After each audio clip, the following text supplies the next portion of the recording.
Good morning, everybody. Welcome back to the stream. Good to see you all. Today we're working on difficulty tiers, so this is like the Ascension system. So many of you during the playtest noted that the game was too easy.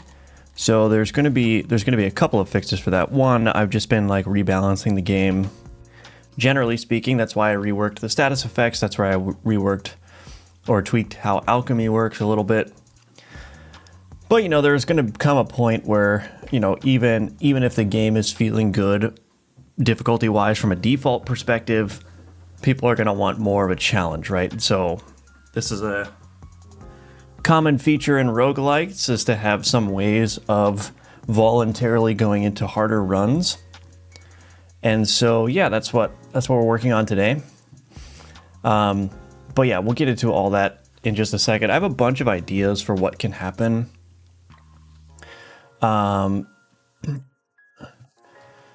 With the difficulty tiers. So we'll just be working through as many of those as we can. And then of course I have to figure out, you know, how does the player unlock those things, so on and so forth. But yeah.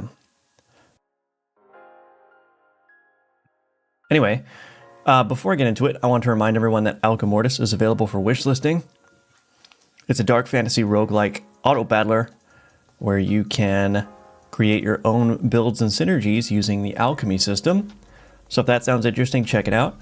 You can also subscribe on Patreon to support the development.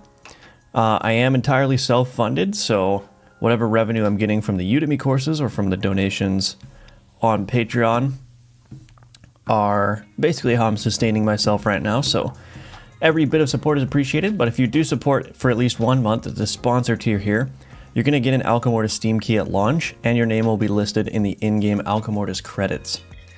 So that's a little bit of a couple nice perks for you if you choose to support. But you can also purchase one of my Udemy courses. These will teach you how to build complete games in the Godot engine. And again, every purchase of these courses helps me out, but you'll also learn how to build games in the Godot engine. Okay, let's get right into it. Hello, Clickertail, welcome. Malicious Rabbit, welcome back. Always good to see you. Hello, Arion, welcome back. Ninja Link, good to see you. Light Tiramisu, welcome. Good to see you. Gunmetal Wolf, good morning. Welcome. Welcome, welcome. All right, so I'm in the middle of trying to get something working here.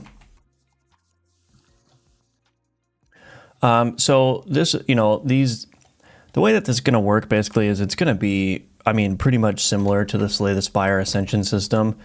There are going to be difficulty levels. I don't know what I'm going to call them in the game necessarily, but there's a difficulty into here, and that gets set up when the run is initiated. So this run config object has a difficulty property there, and then it will just store that difficulty in the save file and load that difficulty from the save file.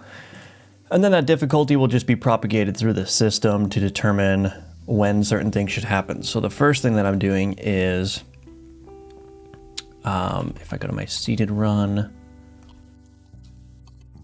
so I am bringing back the patrol flags for difficulty 1. Now this is not necessarily going to be difficulty 1, but I think this is going to be the hardest of the ideas to implement that I have. So basically, if that difficulty coming in is greater than or equal to 1. So we're going to do it, I believe like Slay the Spire does it, where, you get all of the modifiers from all the previous Ascension levels take effect too. So if you're on like Ascension 5, you also get the effects of Ascension 1 through 4, right? So they all stack on top of each other. So that's what we're going to do. So this difficulty is basically just every time this goes up, something new is going to be added to the map, but it's going to preserve everything otherwise. So if the difficulty is greater than or equal to 1, then these patrol flags are going to come in. What this does is this actually generates a mini boss fight. And the mini boss is, and we'll have multiple mini bosses of course, but the mini boss is the Paladin. So there's a Paladin. I drew that guy up last night. And so yeah, we've got the Paladin. And what else? Yeah, so that's going to be the mini boss. So for now, this is going to be the boss for every one of the patrol flags.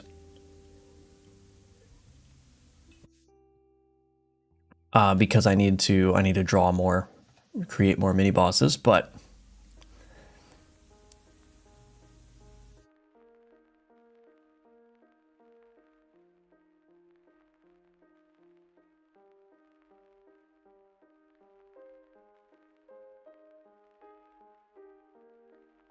there's a weird noise happening. Oh well. Hello, Kelso. Welcome back. Also noting Firebelly does have a multiplayer tutorial on Udemy. I got it myself. Nice, yeah. Yep. Yeah, a lot of people like that multiplayer course. Anyway, generate patrol flag. So the thing that I'm stuck on currently is I have this is elite fight queued here. And that will trigger a combat setup here.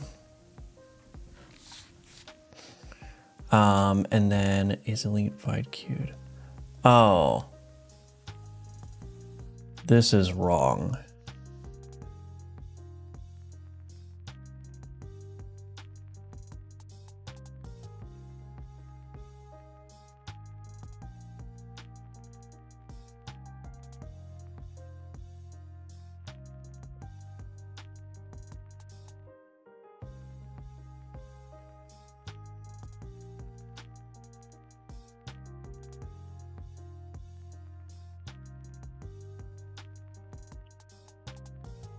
State map idle. So this is wrong. This needs to go away.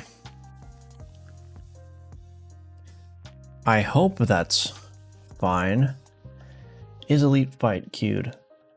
So I do have the combat getting set up correctly. I need to figure out a way to merge this because like I have like different states for the elite fight and the combats and whatnot. But the problem is they all use the combat configuration object under the hood. So I need to figure out a way to unify these, but we'll deal with the spaghetti for now. So state combat victory is elite fight queued is false, and then All bosses defeated, change to map or card reward. So I wonder if this is going to work now. Let's see. Let's see. Hello, Emerson. Welcome back. Oops.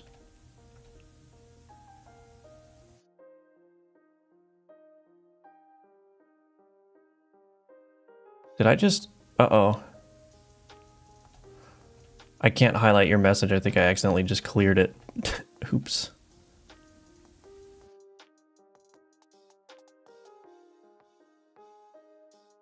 Oh well.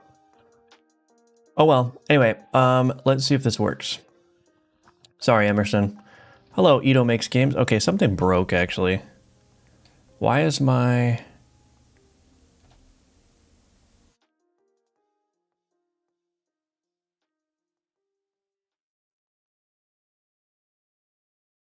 I don't know what I broke here. Hello. I'm not sure how to say your name, but welcome. Ito Makes Games, welcome. I broke my little chat thing, unfortunately. Can somebody in the YouTube send me send a message in the chat just to see if it works?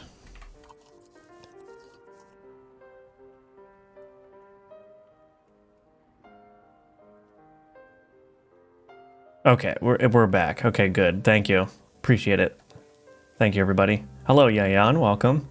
I Magic I Am. Hello. I can't? Have you tried turning it off and back on again? I did. I literally just did that, so we're good. We're good. Welcome, Stray Pointer. Alrighty. So let's see how this goes. So I go in here. What should happen, and there's going to be a little bit of animation wonkiness here, but this is going to put me right into the Paladin fight here. Okay, so we've got the Paladin set up. If I destroy him, this is the problem that I was having last night, which I was too tired to fix because it was like midnight 30, but yeah, so it's not transitioning back to the map from this point. So change the state. So it's going to the state combat rewards here. On event state machine finish, change to map or card reward. State map transition. Should show map. Oh, was in boss fight. Do I need this was in boss fight or visited undiscovered node?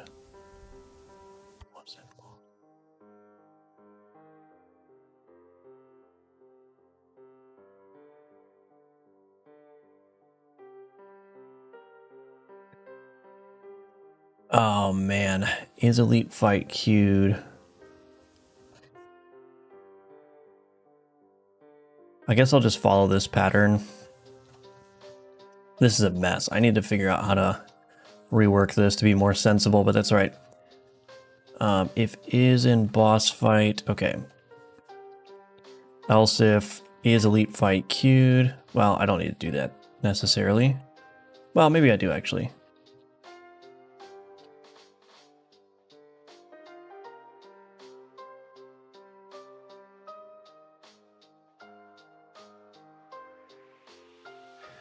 Okay, was in boss fight. Or was in elite fight.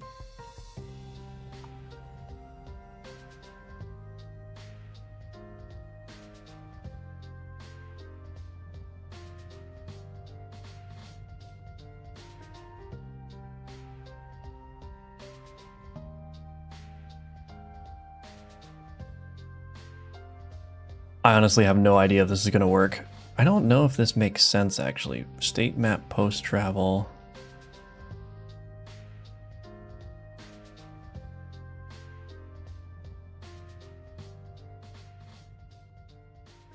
I actually think that does make sense. All right, let's see if that works. IT crowd quote. Yeah. Is your computer plugged in? The basic troubleshooting stuff. Okay, let's see what happens. Add item, God mode. Okay, so that's putting me right to the fight.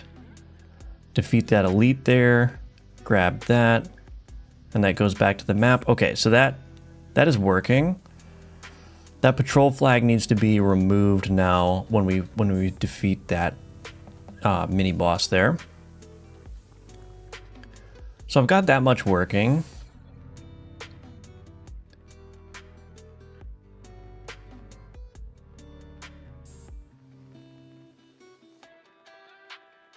So that's good. So now we need to remove that patrol flag. How do I actually do that? And I have to save that. I have to persist that to the save file as well.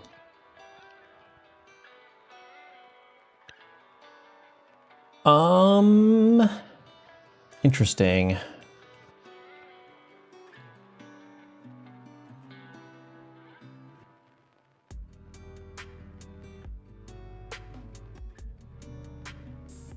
Remove patrol flag.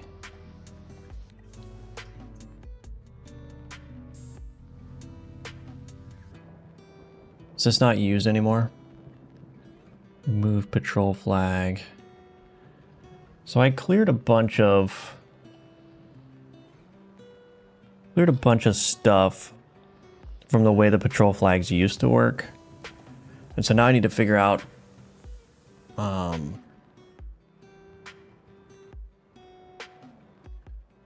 do I actually restore that save state? Because the flags used to move around, and I made that not the case now. So the flags will just be planted and they will stay in that spot.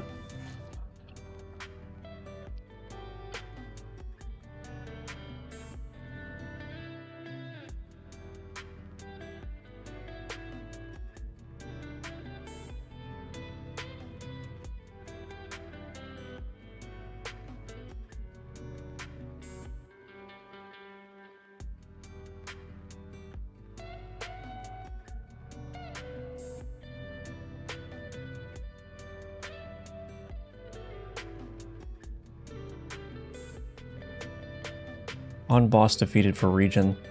So I do need to restore this state from the save file. Using just a percentage, how far away do you think you are from a full release? Maybe 30 to 40%. Because a lot of the game, like once... So I have a couple of big things left, so I gotta do the difficulty system here, rework the combat log. And then from that point onward, it will mostly just be like quality of life and content, and translations and Steam achievements and all that stuff. So I think we're very close, but you know, they say that the last 10% takes the longest.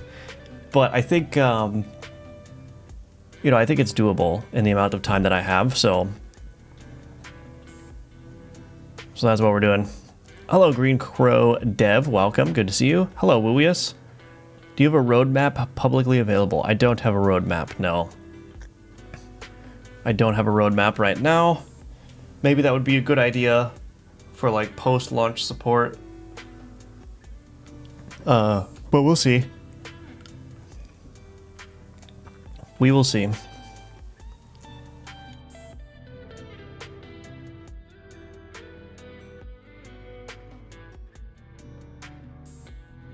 All right. Well, I actually don't know.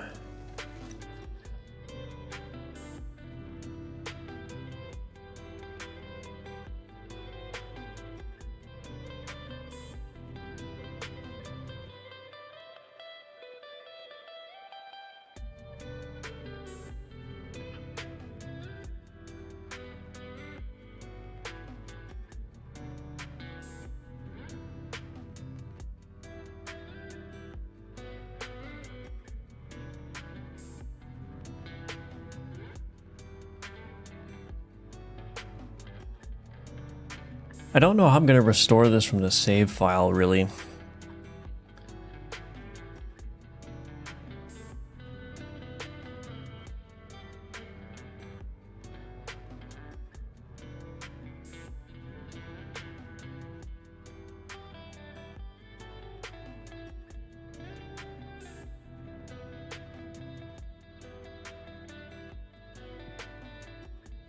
So I need to store an ID. Okay, so the first thing to do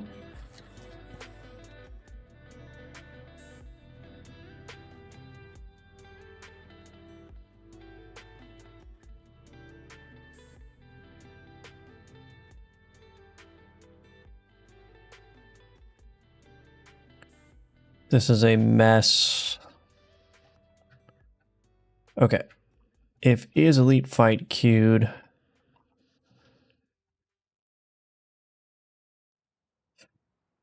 So we're going to do var patrol flag configuration. I think what I'll do is I'm going to add an ID here. Public string ID. And we're just going to make this current edge.node AID underscore current edge node B.id. So each node in the map has a unique integer ID. So if I just say what edge the patrol flag is on, that should correctly identify it, I think. And then, so that's fine. I should be able to then just do this. Let's see. Let's just do signal public delegate void elite.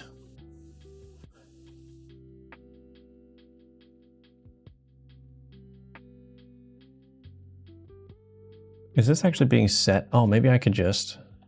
The problem is if I add multiple flags to the notoriety region, that's going to be a problem. So I don't want to do it based on notoriety region, I don't think.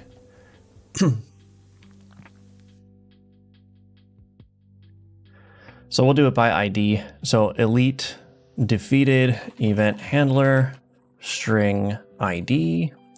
We'll just call it patrol flag ID.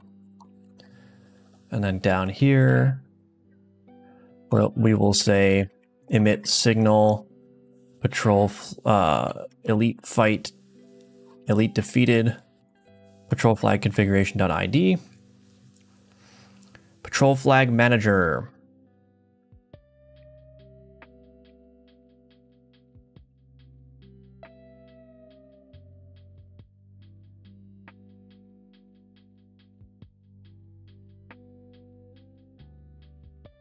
I actually don't think I want the patrol flags to, well, maybe they could still reveal things. I don't know.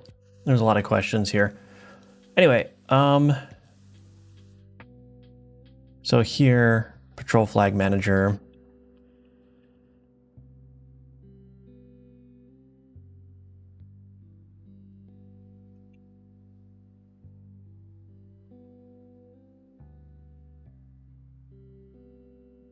On elite defeated.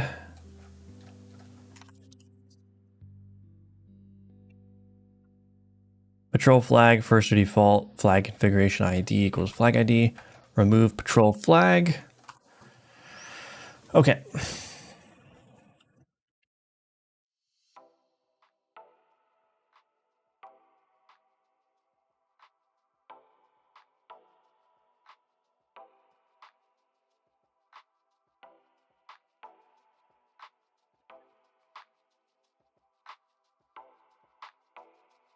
So now I still need a way of saving this in the save file. But let's just make sure that that at least is working. So the patrol flag should go away after I defeat it. Saw your rendering server instead of nodes post. Cool stuff. Thank you. Hello, Zachary. What happened to all the prices on Udemy? I've never seen tutorials go for full price. They're all like 100, 300 Canadian now. I don't know. Udemy controls the pricing, so whatever they decide to do, I guess. What came of the latest playtest? Any big changes? Wasn't able to participate this time around either. Yeah, I made a number of big changes. Redid the resurrection system. Redid a lot of the status effects.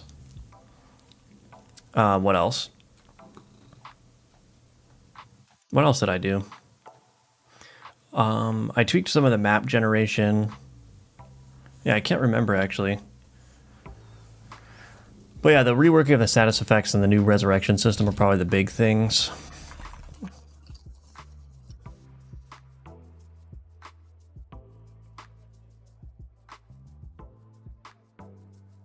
Okay, so that patrol flag has been removed.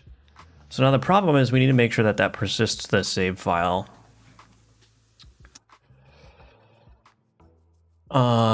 Which means I need to go back in the history here.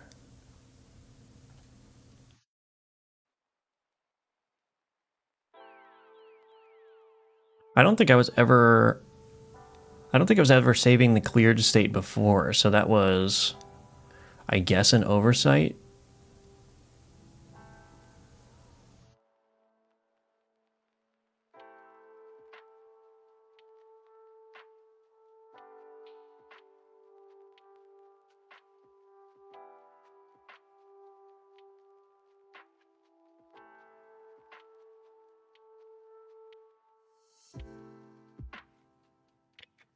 Okay, so here's what I'll do.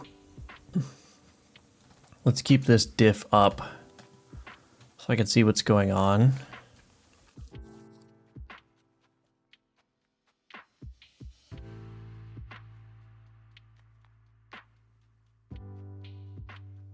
We're gonna do cleared.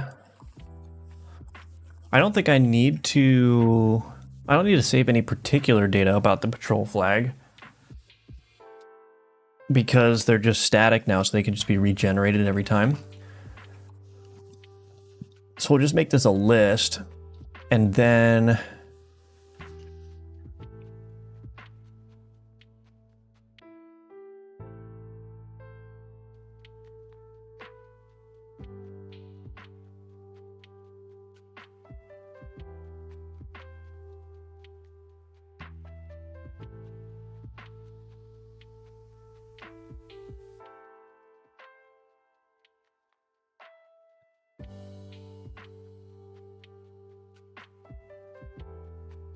this has a configuration associated with it.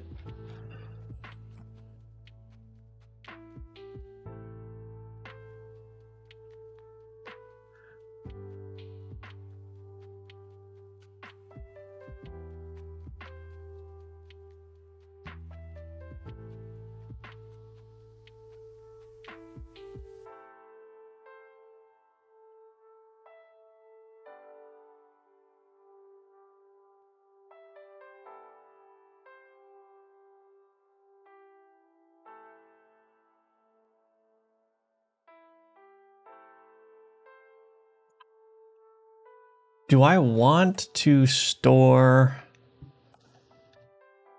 One thing I'm thinking about doing is on this patrol flag configuration,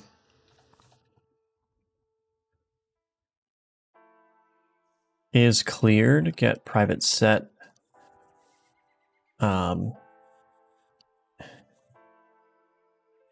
equals false. Then we do public void set cleared is cleared equals true. And then what I could do in my seeded run here, is that right?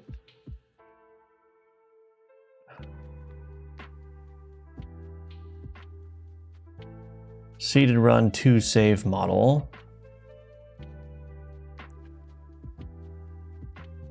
Cleared patrol flags. Notoriety region of patrol flag configurations values where config is cleared. Select config.id. Okay, and then in my patrol flag manager, remove patrol flag. Patrol flag.configuration.set cleared. So that should work, hopefully. But now I need to restore that state from the save file, which means place initial patrol flags.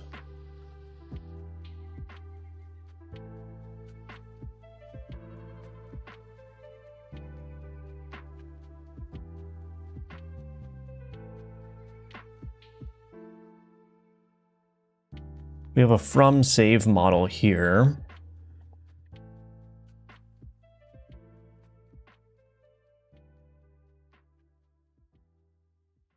Let's see.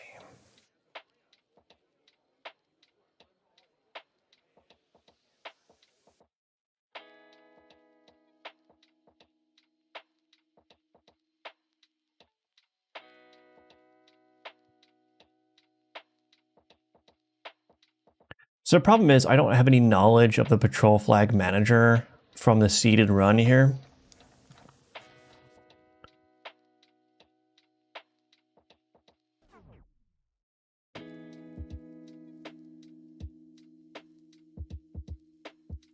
I don't have any knowledge of the run patrol flag manager.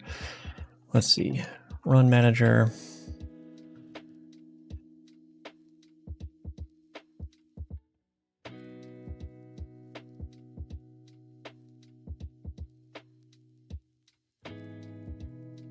Where's this from safe model called?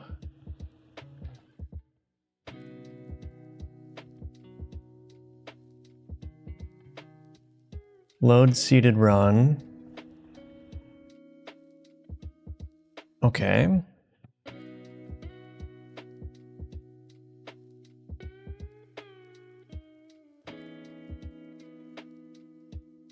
Set up seeded run here.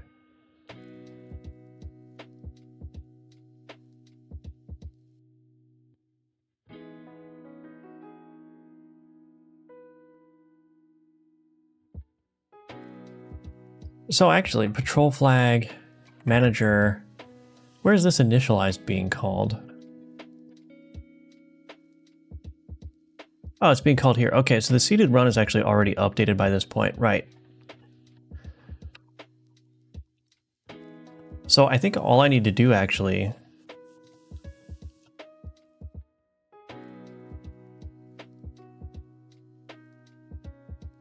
we'll do get patrol flag configurations. Oh, I need to update the configurations though. So generate.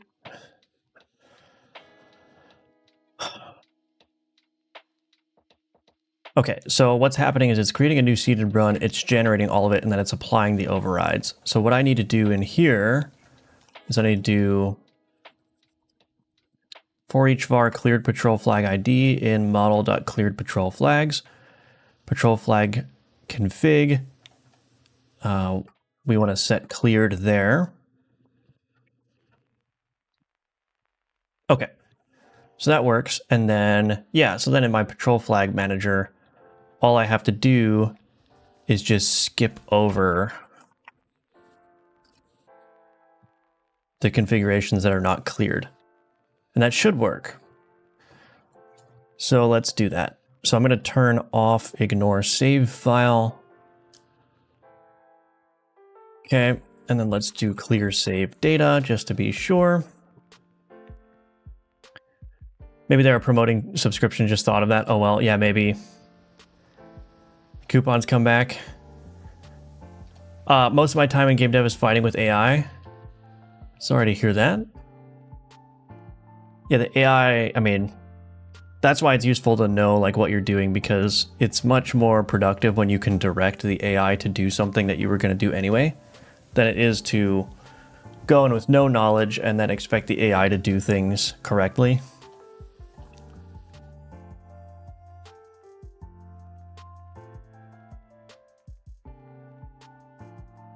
So obviously I need to update that transition there, but we're going to do add item God mode.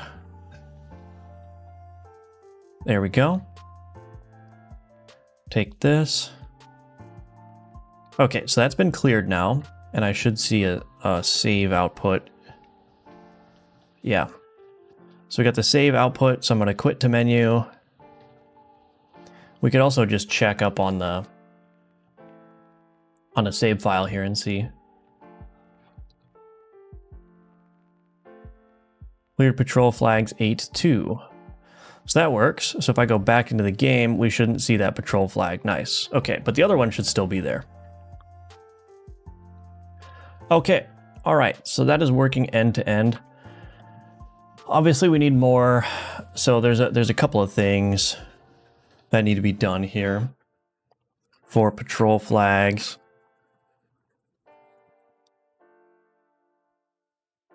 Fix transition from node into elite fight.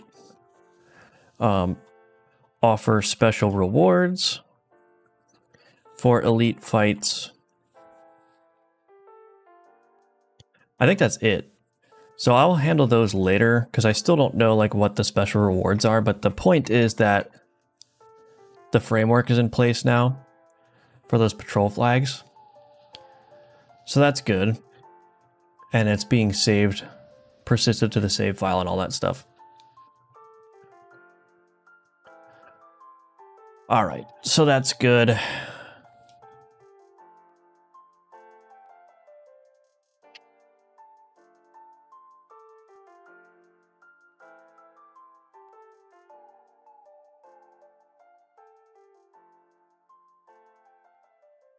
I don't think I was ever doing that before with the old patrol flag system. But anyway,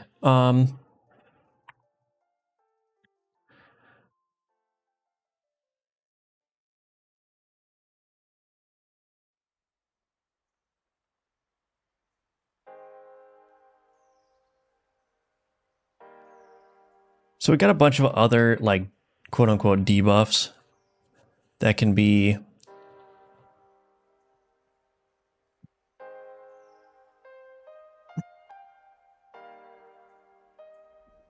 added for the difficulty tier system, but we do need to finish the Paladin.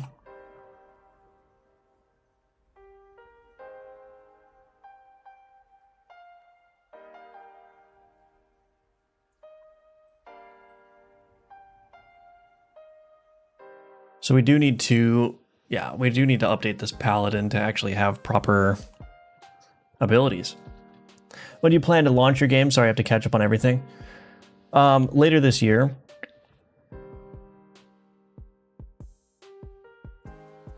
So yeah, later this year. I don't know exactly the date, but sometime this year for sure.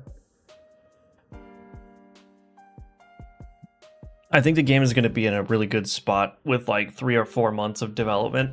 So yeah, just going to be trying to get as much done in that time period as possible, and then working toward, you know, having a finalized version of the game in that time.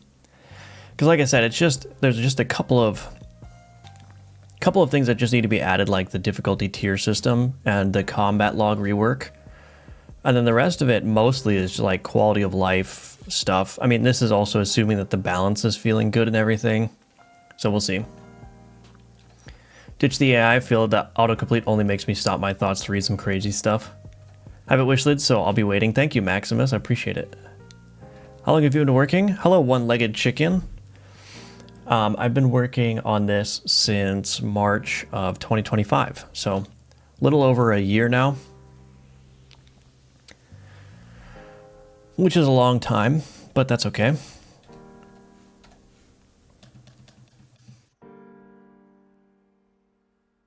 We're gonna try to get this game finished so that way, you know, everything is good.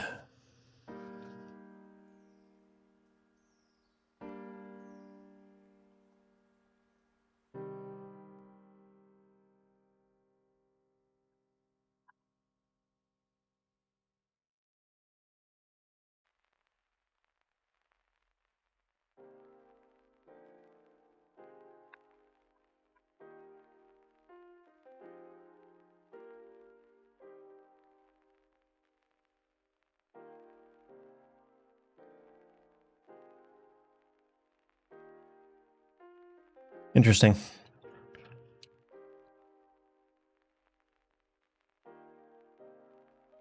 Huh?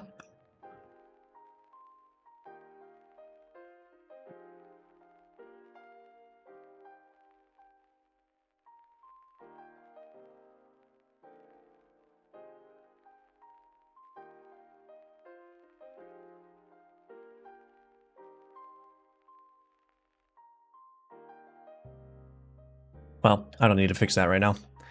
I don't like how this is lowercase, but I'm gonna rewrite it anyway. First time in this chat, I'm searching devs to give some ideas. How is your game like? My game is a roguelike auto battler where you can use alchemy to create your own builds and synergies. So you can look at the Steam page in the description to learn more about the game. But yeah, it's dark fantasy, necromancer vibes, alchemy, all that kind of good stuff. Yeah, I mean, you made clear for me how much polishing is important to the game. I feel like the game was already fine like 3 months ago or more, but now it looks gorgeous. Thank you. Yeah, yeah. Polish is a big element of it. It does make a huge difference. Like just the little quality of life things in the polish can do a lot, even if your underlying game isn't that great. Obviously, with Alchemortis, I'm trying to make the game great as well, but you know, the polish and the quality of life can go a long way into you know, influencing the player's enjoyment of the game. Which makes sense, right? Anyway, I'm gonna go get a refill on my coffee real quick, but while I'm away, if you all have any ideas for what the Paladin could do.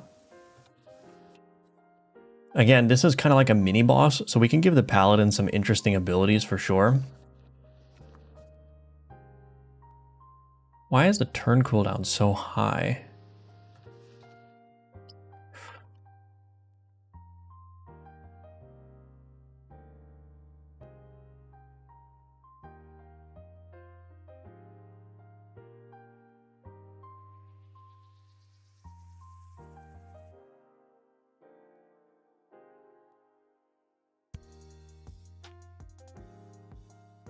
Oh.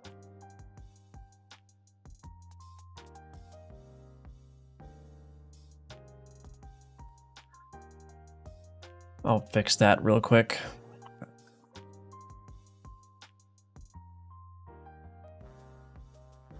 Your UI looks great. Did you take inspiration from somewhere? How did you figure out your UI layout? UI is something I really struggle with.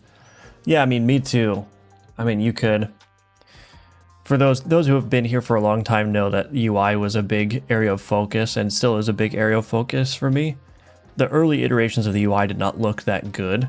So this product here, this end result, is the result of, you know, doing multiple iterations, like changing how the tabs work and changing the borders and the frames with respect to the art and the alchemy border. Like all that stuff was done incrementally over a long period of time. So yeah, UI is hard for me too. And usually the way it works for me, at least, is like I will do an initial UI, I'll play with it for a little bit, and then like a moment of inspiration will hit me like at a random point in time, and it'll be like, oh, it would be cool if the UI looked like that, or if it looked like this. And then I'll go and do that while it's fresh in my mind. So I find that giving yourself like plenty of time to like think about the things in the background is super helpful. I'm certainly not at the level where I could just like design the UI and have it like 90% correct the first time. It's like I usually just get the UI in place such that it's working the way that I want it to work. And then as the problems, whether they're visual problems or, you know, interactability problems, as those come up while I'm playing and doing playtests and stuff, I'll just incrementally fix it and improve it. And I still think that there are elements of the UI that are not like quite finished here. Like there are some things that I would like to change as well in several of the game's UIs, but yeah, it's all incremental. It all just kind of evolves over time. Do you have the enemy that poison? I don't have an enemy that poisons, no, but the player does poison. The player does poison. So there's like a thematic difference between the factions. Like the enemies don't apply poison, but they do apply a status effect called Holy. And the player applies poison or can apply poison, but does not have access to the Holy. So there's like there's an asymmetry there. But yeah, poison is there. I see AI is like playing rank game Firebelly. If AI is helping you in some way, maybe you have good experience, I guess. Maybe. I mean, yeah, I think if you're going to use AI successfully for like programming, like I said, I definitely think that you need to know what you're doing. Like it should be the case where anything the AI is doing is something that you could have done yourself. Because like what I do when I'm planning like when I was planning the translation things is, you know, I go to plan mode into Claude and I say I need to do X, Y, and Z thing, and it spits out a plan. It's like, okay, here's the implementation plan, and then I read through it and I go, no, that part of the plan isn't going to work because of Y, and this part of the plan isn't going to work because of Z, and this part of the plan, like it works that way, but that's not the most elegant way to do it. And so like I will go through multiple rounds of refinement of whatever plan the AI puts out.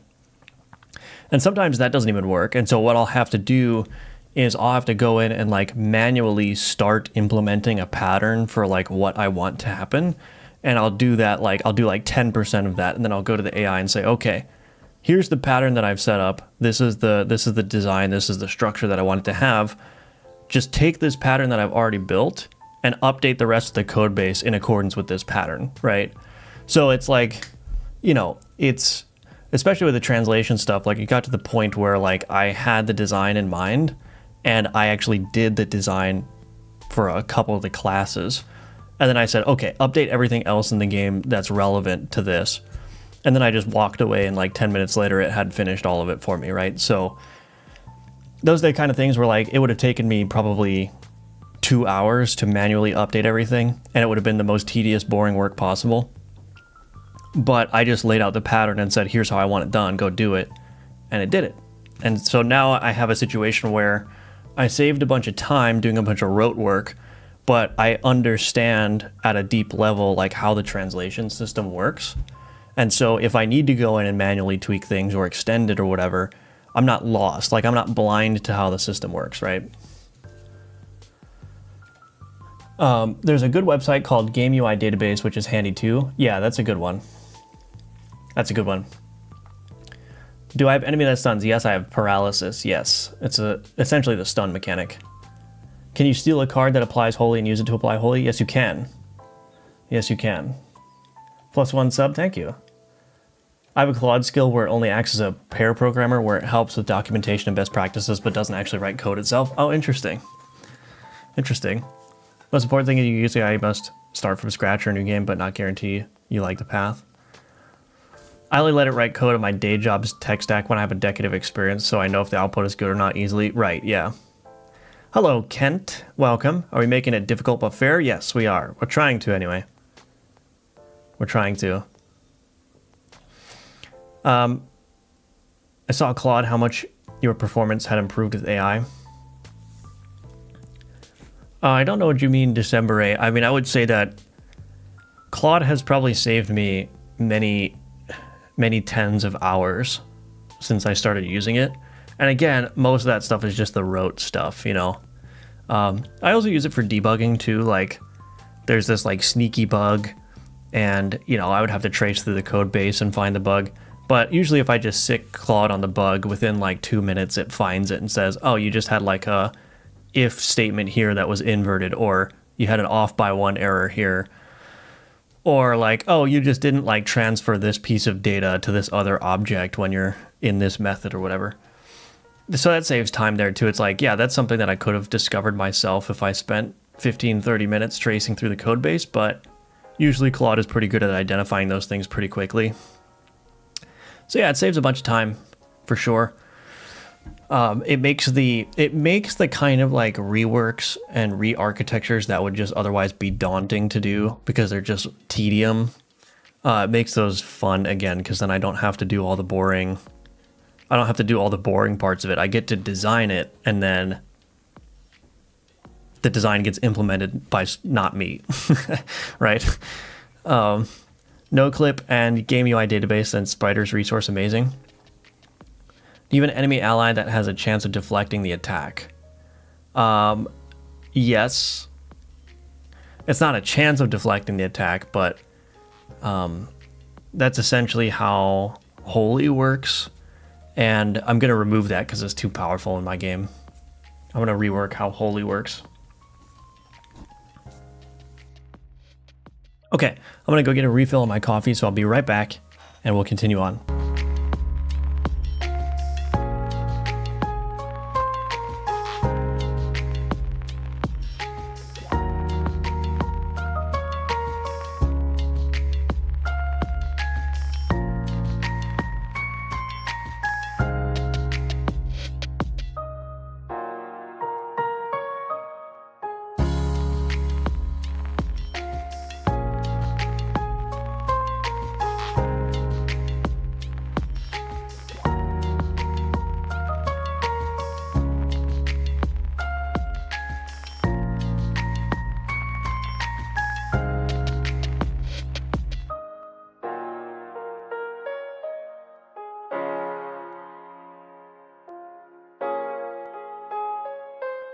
Okay, I'm back. So here's the thing. Nobody has given me any suggestions of what the Paladin's ability should be, and I'm very, very disappointed. Obviously, I guess the Paladin should apply some kind of holy. Although I am going to rework holy, but let's just put ability builder.holy there. I want to give it some kind of interesting innate ability, but maybe we'll do ability builder.damage 15 or something. I don't think I need to... Yeah, I don't need to worry about providing translation keys for those. Innate. What should we make? We want to give it an interesting innate ability.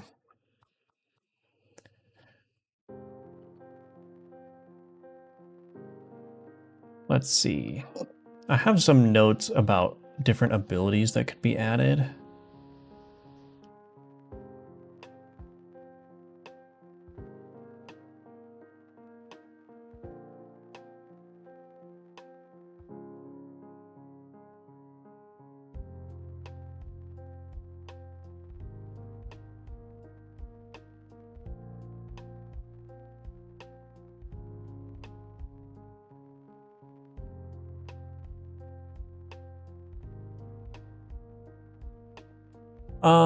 Let's see.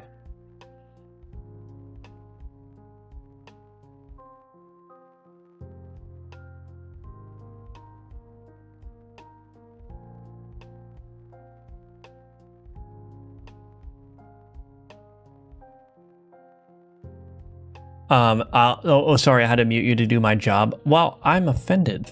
I'm just kidding. Paladins and RPG games played our healer warrior, so I could see them being able to raise their own health back up. Oh, interesting, yeah. That's a good one.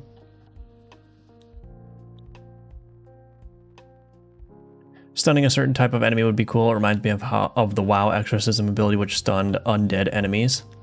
Paladin can cleanse its board and deal damage for the effects cleansed. Oh, that's an interesting one. I think I can do that actually. So it's like an anti-status kind of boss.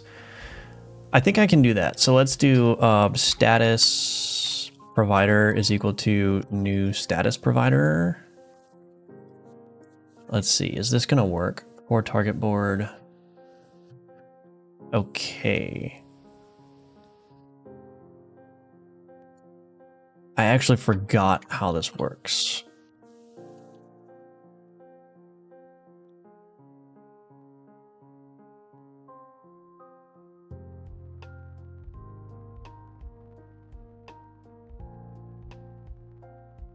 Okay, let's just do this. So we've got status provider.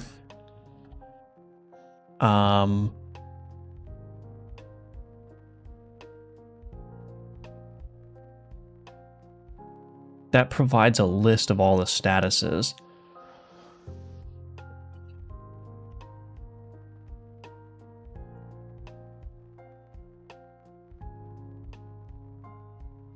So we'll do a new generic value provider int. We're going to do status provider dot get statuses dot sum x dot stacks. Okay. So we've got abilities here. What is this key? This is heal based on status stacks.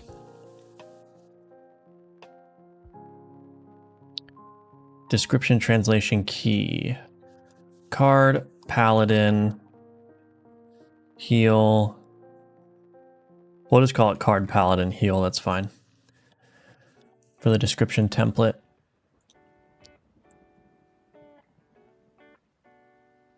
So put the status provider here.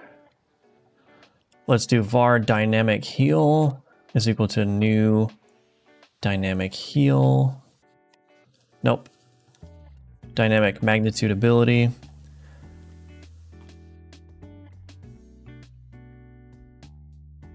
I actually wonder...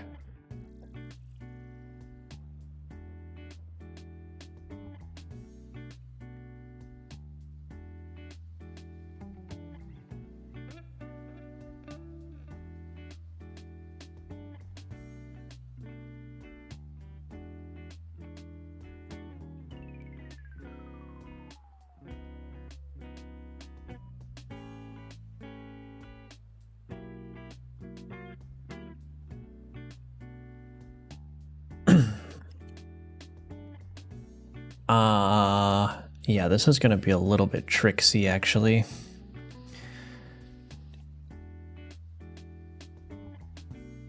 Just do heal 0. Generic value provider dot set. Oh wait, I need a value scaler.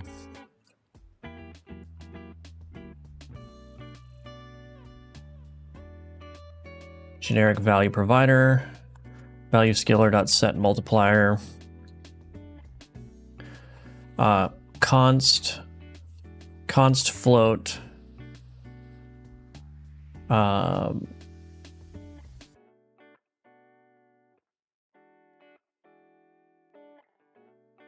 actually, you know what? This is going to be easier. Const int base heal equals 1. Var current heal is equal to base heal. Let's do status provider sum stacks. Let's do const int.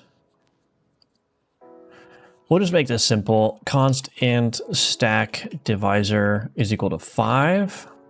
And we'll do this. We'll divide by stack divisor there. So for every 5 stacks, we're going to heal 1, essentially.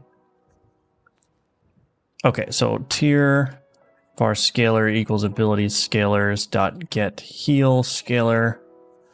Current heal amount is equal to scalar base heal amount and tier value scalar set multiplier current heal amount.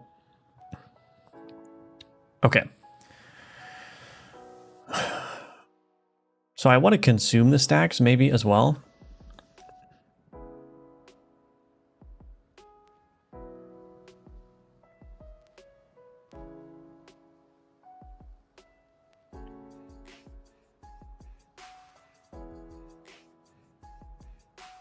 This needs to turn into the value scalar here. Then we need to put the dynamic heal here. How do I actually consume the status? Status component. Do I have something that... Oh, the staff of Vela used to consume statuses, right? So let me look at the file history.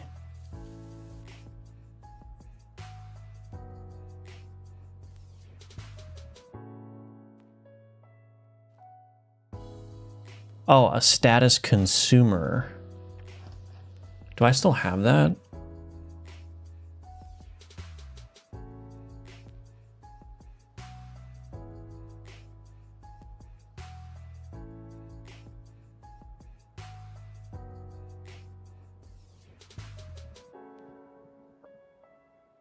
Is this still used anywhere? So this is kind of already doing what I want it to do. So maybe this should turn into the status consumer. Status consumer. I am going to change this though. Public bool for target board.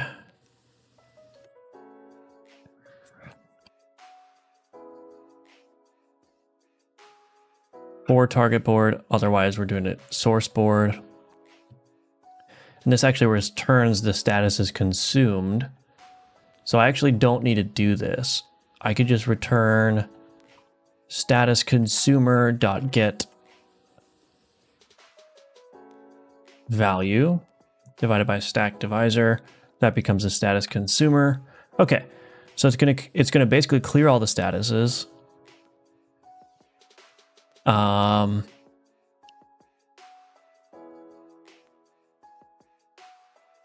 It's going to consume its own armor as well, so maybe I need to put in a filter here. Let me think.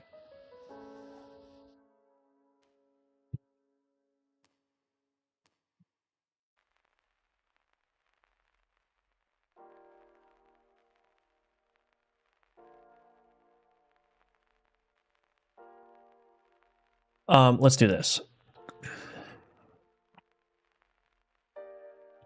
Func bool, well, let's do func base status bool status filter.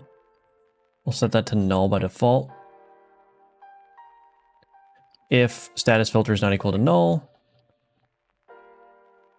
All statuses where status filter, and then we'll do all statuses. Actually, let's rename this to filtered.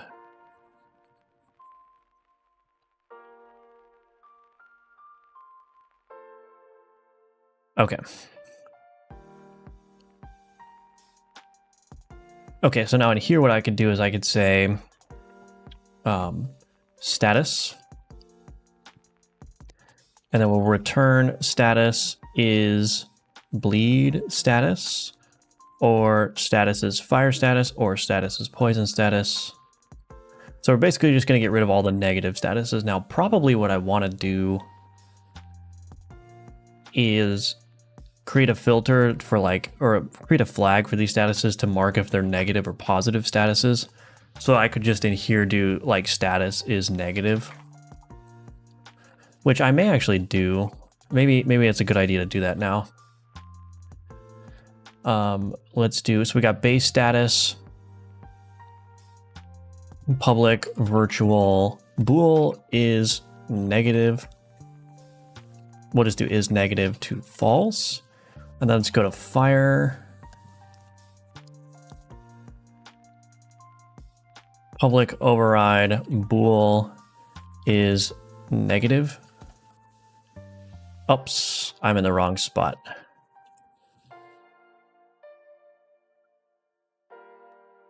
Is negative is true there. And then bleed status is negative true. And then poison status.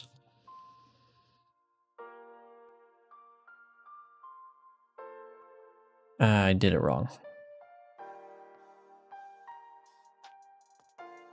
Okay, so now what we can do is back in the Paladin here, we could say status dot is negative. We can actually just simplify this a little bit.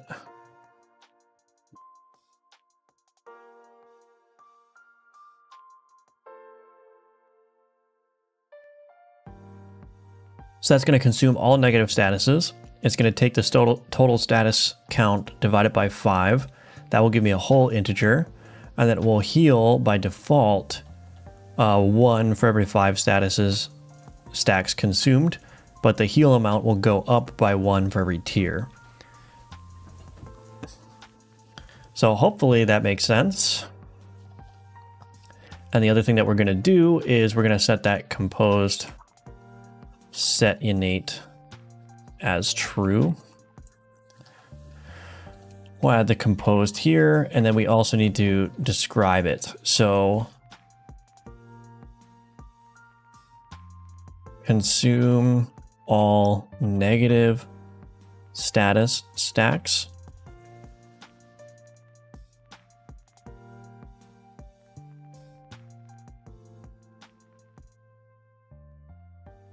And heals and apply. Let's do apply.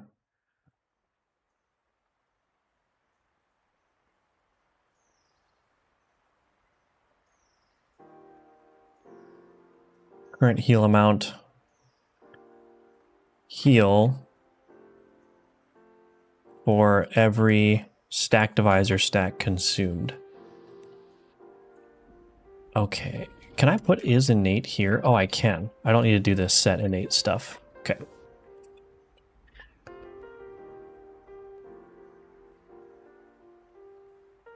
Also, hello, I've been skulking. Welcome, Junie. Good to see you.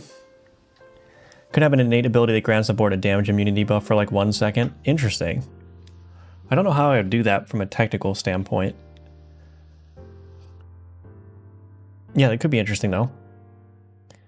Hello, Snupbill, welcome. Hello, Chris, welcome back. It's going well, how are you doing?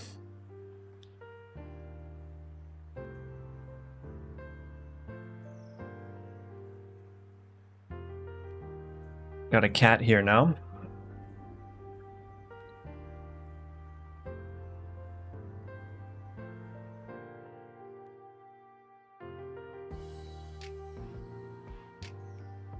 Alrighty, well, let's just check it out and make sure it works. I'm going to turn on ignore save file.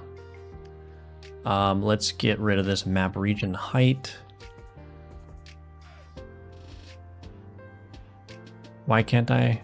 Do I just have to set this to 0? Map region height, and then I'm going to turn on training dummy.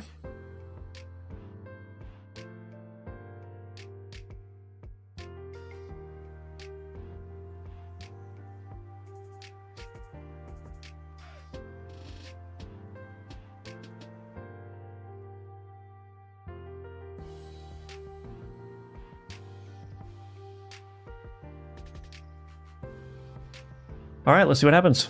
Been very busy. Saw you were working on translations. Yeah, I got translations mostly working.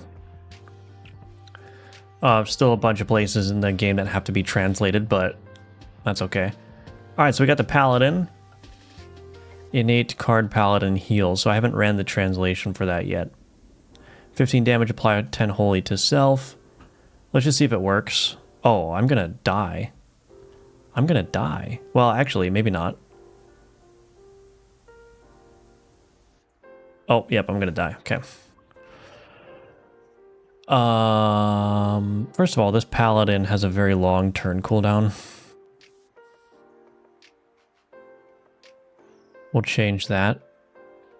Exclude from loot table has to be true here as well. Actually, does it need to be true? I don't know.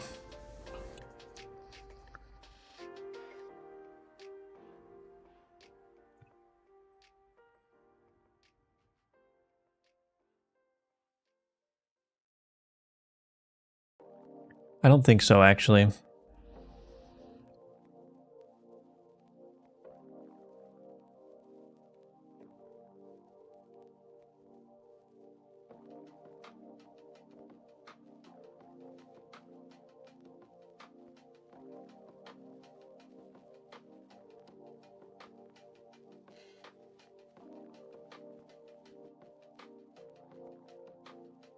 Get rid of all those training dummies. New to this channel, hi, what are we up to? I'm adding like an ascension system, so similar to Slay the Spire to this game. So increasing difficulty.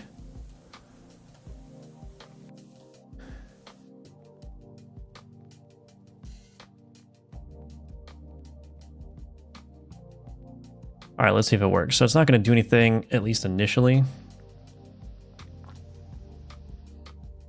Not even going to be able to test this, am I? I'm going to die. Oh, no, it worked.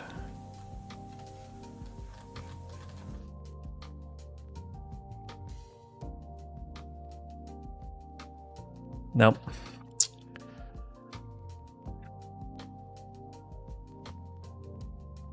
Let's just change the training dummy down to 8 seconds. Is this Paladin related to the Ascension system? Yeah, so the higher tier, so this first Ascension difficulty basically is adding these mini bosses to the map. And the Paladin is one such mini boss. So that healed 3. It's hard to tell. That healed 2. Okay, yeah, that was right, because there was like 12 stacks of poison when he procced. Why does this have a 15%? Oh, because he's a minion, right? Okay, now let's fix that translation.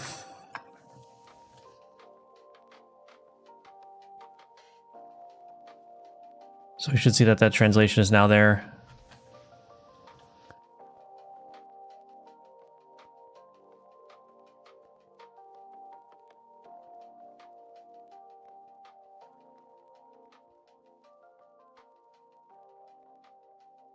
I'm going to change this a little bit. Consume all negative status stacks and apply heal for every stacks consumed. Just run this again to update that. That's a little bit annoying.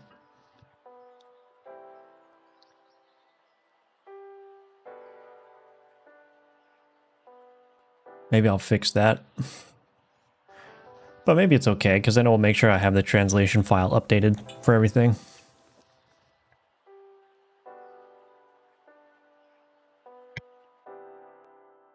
Okay, so let's try this now. Add item Paladin 2 and apply 1 heal for every 5 stacks consumed. That's not correct.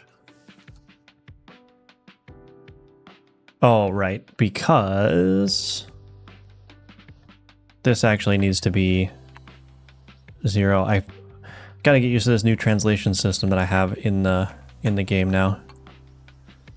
Okay. Description, template parameters, func, current heal amount, and stack divisor. I'm actually going to make this part of the card creation tool.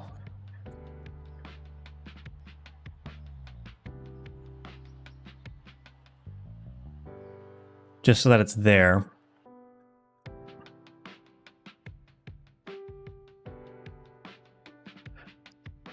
This is the first new card that I've added since I did all the translation stuff, so I just got to get to the habit of doing it correctly. All right, so this is correct now. And we could just go ahead and try this.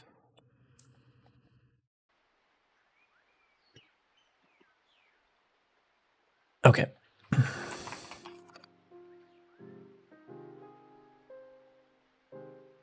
And now it's correct. Now it applies 2 heal for every 5 stacks consumed. Paladin 5, apply 5 heal for every 5 stacks consumed. Excellent. It's dealing 27 damage. Let's go.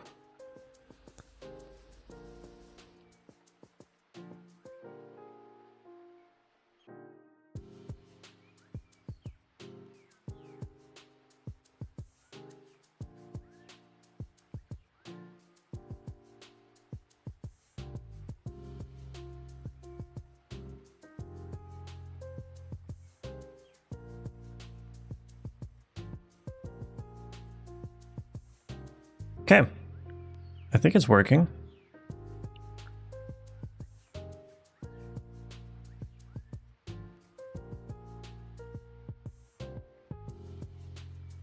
Cool.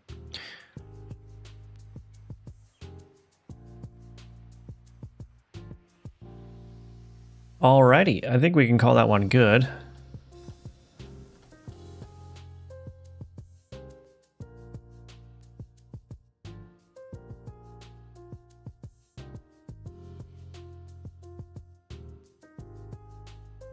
Okay. So Paladin abilities are done.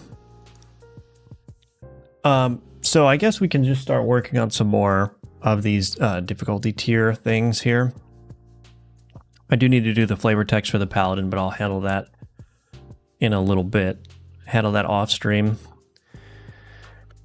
So we have some other ideas here. Enemy difficulty scaling. New event types can appear at higher difficulties, so that's going to require content, obviously. Costs increased by 25%. So if you guys have any ideas for like what new things could be added to the game at certain difficulty tiers, definitely open to that.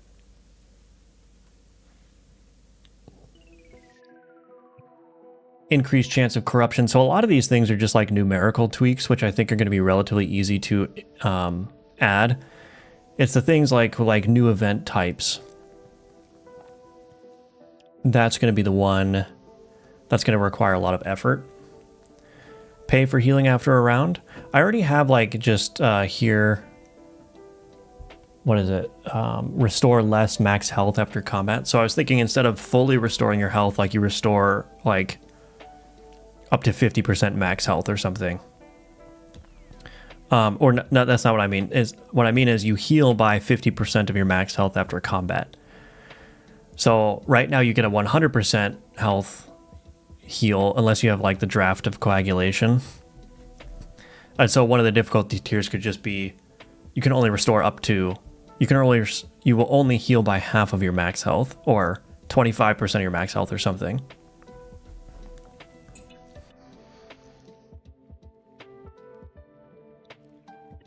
I'm not entirely sure about that one because then it kind of like, I think it will force you to maybe get some healing abilities, but you know, maybe paying for healing is an option, like you said.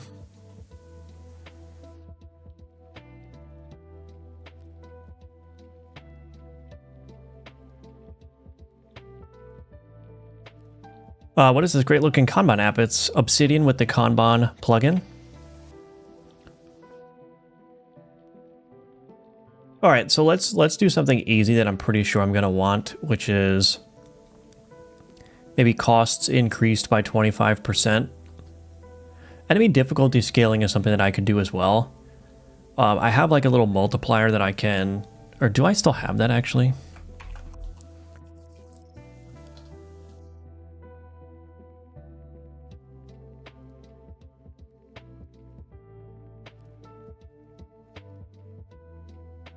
Yeah, I have a score bias here.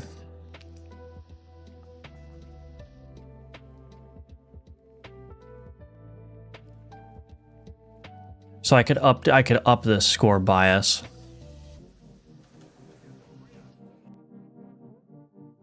Not sure how plausible this would be, but for a while I've thought it would be cool if each area had a hard route that would go from the start to the end on each side with only one start and exit.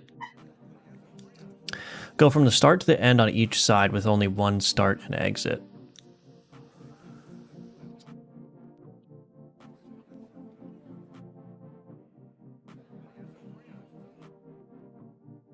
I don't know what you mean exactly, if you want to elaborate on that.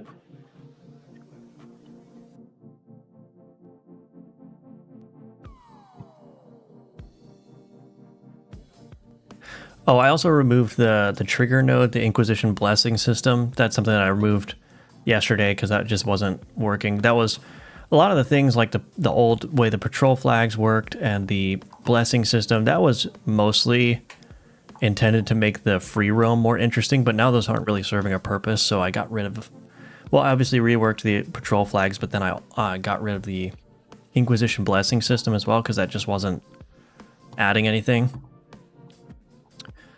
But that may come back in some form as part of the difficulty tier system. Increased chance of corruption, that would be a good one. Restore less max health after combats. I think I want to do the costs increased by 25%. I think that would be an interesting one.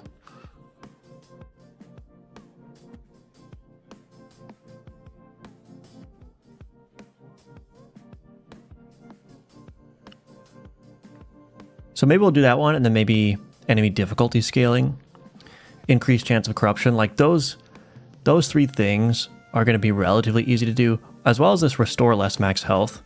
That's also going to be relatively easy to do.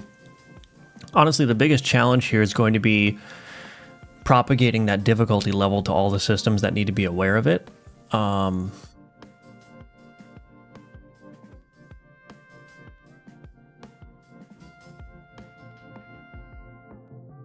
So yeah, anyway, I'm going to take a quick 3-minute break really quick. And then when I come back, we'll get started working on some of those. But yeah, I'll be right back in just a couple minutes and we'll continue on.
Okay, I'm back.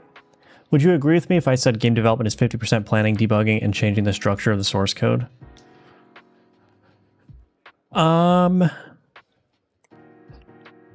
Yeah, maybe. I think a lot of game development is like, yeah, it's a lot of iteration. Like, I don't think it's really possible to get a game right from the beginning.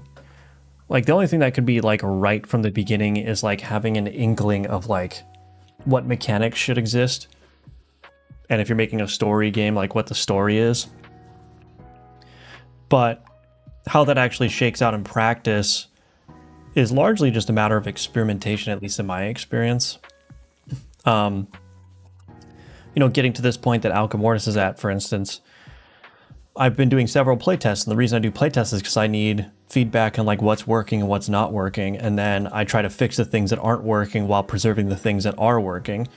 And so the game, like, I would not have been able to plan Alchemortis as it currently exists from the very start, because I was blind to like what issues were going to come up or how all the systems that I was building were going to work together.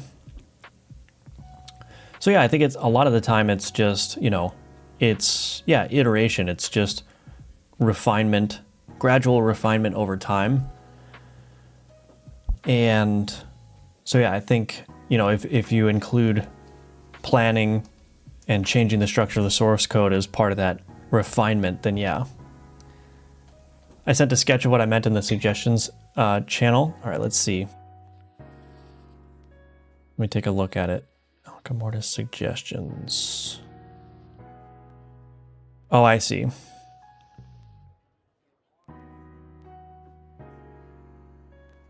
That actually gives me an idea, maybe not explicitly that idea, but one of the difficulty tiers could just be like there's fewer branching paths, right? Like there's fewer opportunities to change the path that you're on.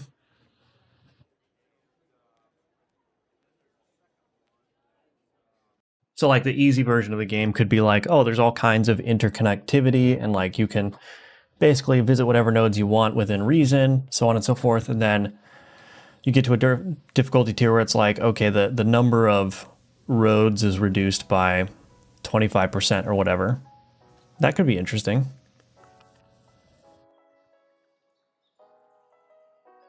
Could also see it being a hard loop that takes you off the main path, then back to it so players don't have to commit to it. Yeah. Yeah, something changing how the map actually generates would be interesting.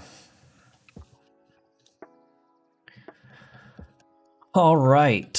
So now I need to figure out where are all the places in the game where there are costs. So there's an alchemy cost.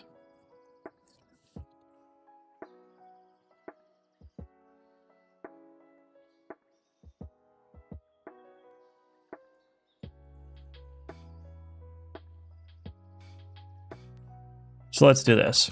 Currency. Well, actually, I don't know if this is going to work.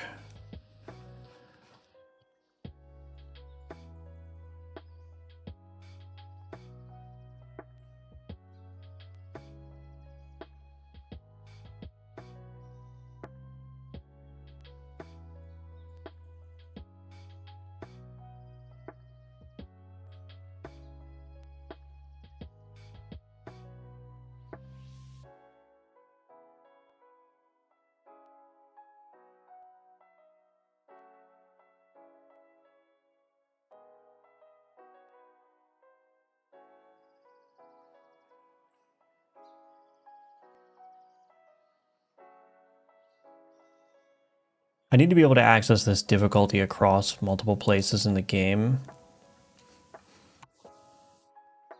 I'm thinking about maybe add this to the context helper. Oh, maybe not. What I was thinking about doing is public static int get current difficulty. Then we do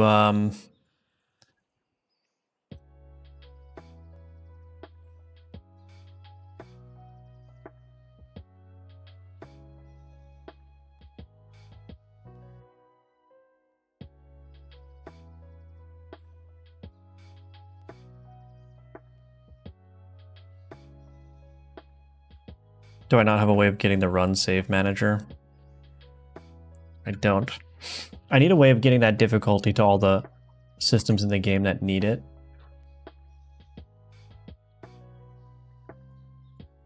Because what I was wanting to do in the currency manager is what I would do is public static int get adjusted cost, int base cost. And then what I would do is, you know, I would have the difficulty tier in here somewhere. If difficulty tier is greater than or equal to 2 or something like that, then we turn base cost times 1.25.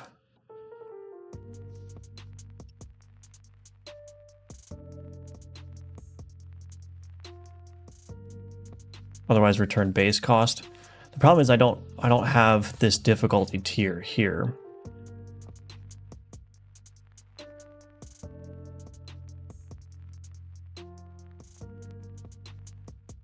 So yeah, that's the problem. Less fog of war visibility as a difficulty modifier. That's a good one.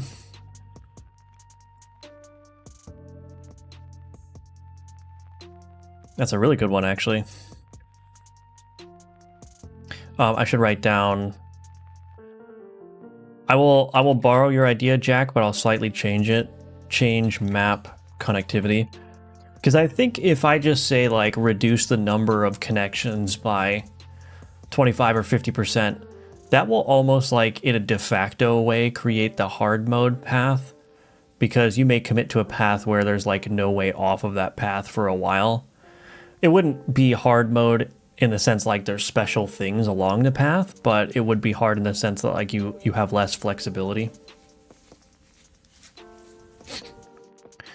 But I think adding maybe special events along like hard mode paths is a possibility for sure. We'll have to see how this all shakes out, right? The other thing, I mean, to be honest, the other thing that I want to be wary of is like making these super in-depth modifiers that like add a bunch of new content to the game, because that's just gonna balloon the scope, right? Which is why I kind of like these things that are just like little numerical changes.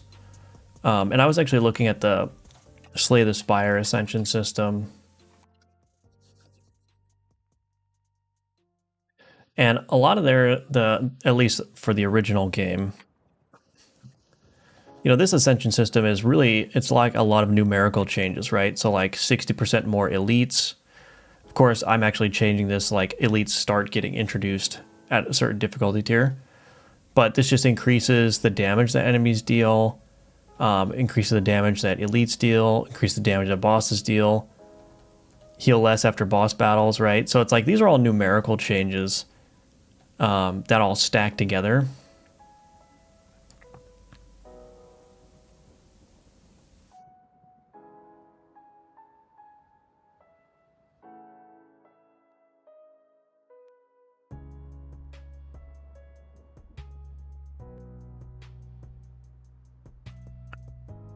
So yeah, I don't need to make this like a whole ballooning system of new content, right? What software are you using for the to-do board? Obsidian with the Kanban plugin. Welcome to Quantum Blaze, by the way. Good to see you. Okay, so the big thing is I gotta figure out how to get access to this difficulty tier in every context where I need it.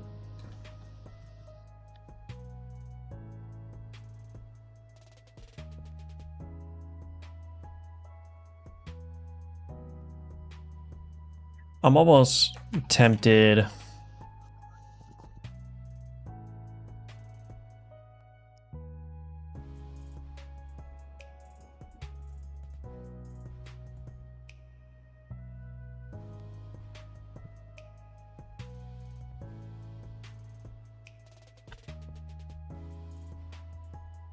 Honestly, I'm almost tempted to just do this.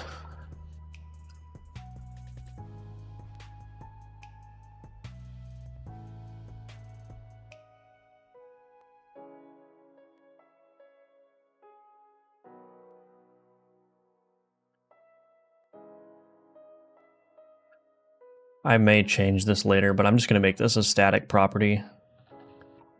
And what I will do is I will just make sure that when this exits the tree, I'm going to change that difficulty back down to 0. So basically when this enters the tree and this loads the current run, it will set that static difficulty property. And then when it leaves the tree, which means the run is over, it will set it back to 0. It's not the prettiest way of doing it, but that's certainly going to make my life easier, because then I can just do run save manager.difficulty like so. Then if I want to refactor this in the future, I'll just have to find all references and update it wherever it needs to be updated. Anyway, so now we have an adjusted cost here. So for things like the alchemy container here, this would be currency manager dot get adjusted cost.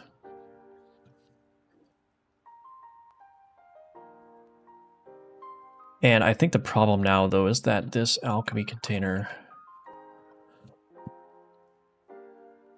this price label text will need to change.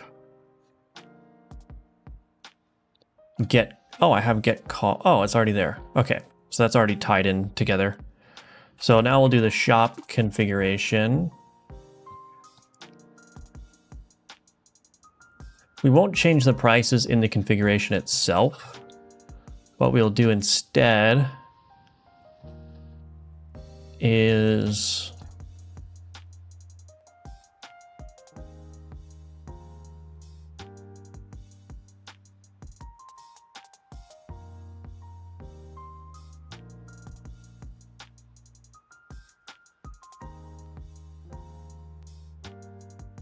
set event type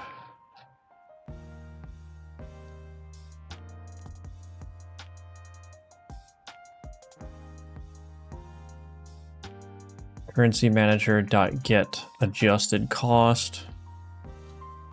So I'm not going to change any of the costs in the configuration objects themselves. Those would be like the base data.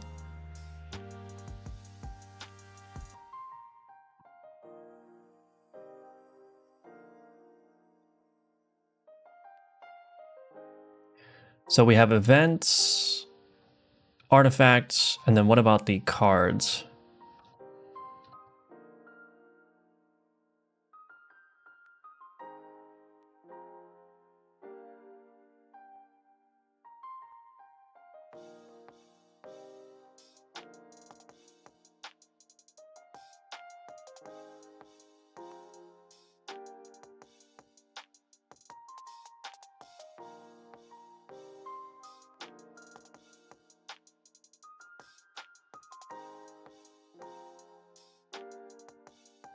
Okay.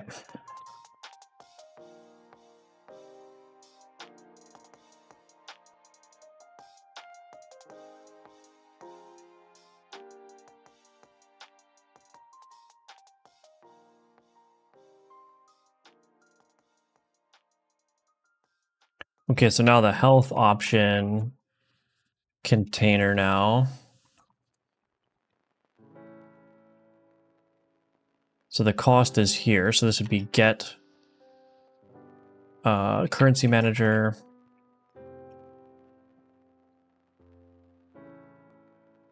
Get adjusted cost there.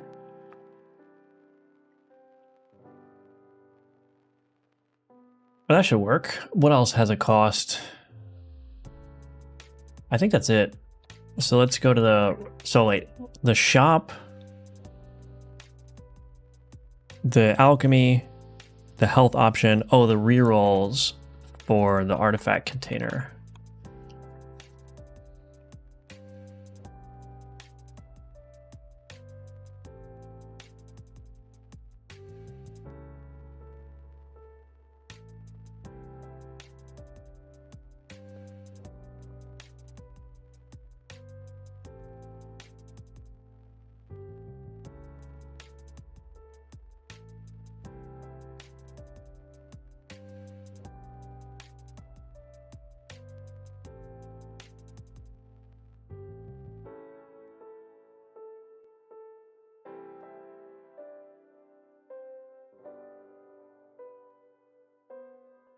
What do you think of Rider IDE? I think Rider's great. I just don't personally use it, but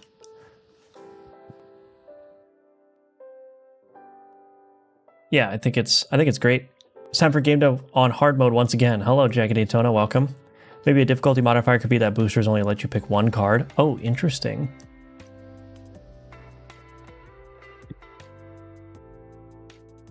That would be actually very interesting.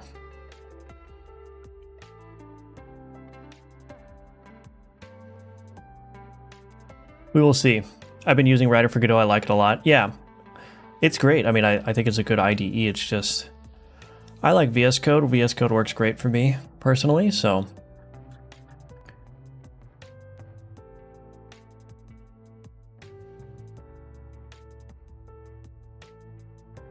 Let's turn the difficulty up to 2 now, and we'll see what has happened here.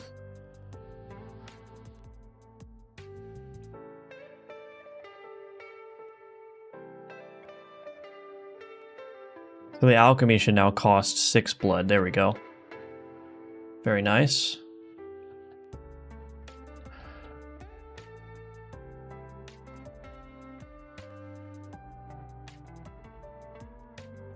Could just do 1 less card so that it can be applied 2 different times. That's true. Yeah. That's true. Oh, let's check the rerolls here. Already got an artifact which we could try reroll for. Might as well try the alchemy as well. Make sure that this... That did not... Did that end up taking... Wait a minute. I wasn't paying attention. Yeah, it ended up taking 6. Okay. Ooh, corrupted. Apply 3 poison to self. Goodbye.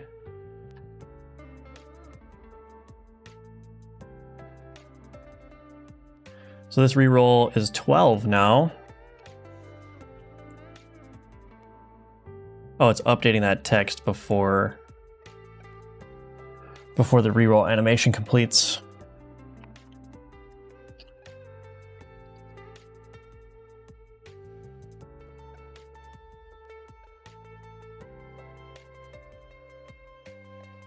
Mark that as a bug that needs to be fixed. Okay.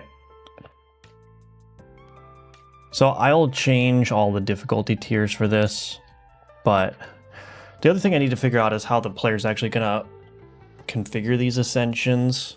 So there needs to be like a UI element for that somehow. But I think what I'll do is I'll get all the framework for the UI or for the ascension system up, and then I'll worry about doing that all later.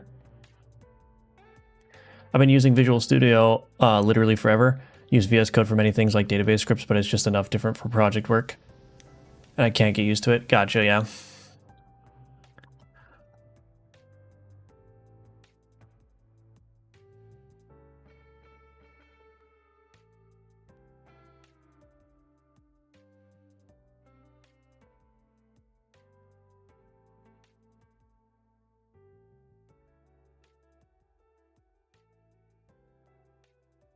Okay. All right, well, I'm going to probably end the stream there just a little bit early. I'm getting hungry. It's just about lunchtime. But yeah, I'm going to continue working on this difficulty tier system this afternoon. Try to get like all of these minor numerical changes done.